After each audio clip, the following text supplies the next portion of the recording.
Štimpel, Zedník, vrátil Štimpelovi, ten za bránkou.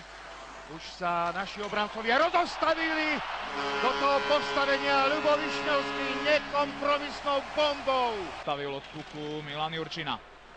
Bartečko, ukazuje sa mu Zedník, puk má Hanzuš.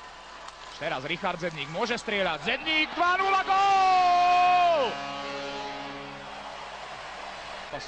My sa venujeme Majovi Gáboríkovi, ktorý si nechal puk na dlhú hokejku. Získal ho ešte Štimpel, tam je Pálfi. Nestrieľal Štimpel, áno, 3-0. Skvelé, chlapci.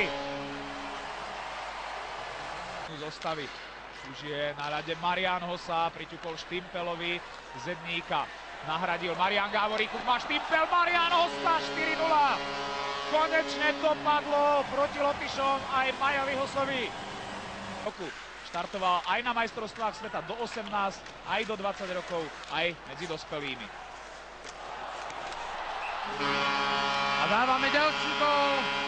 Od 23.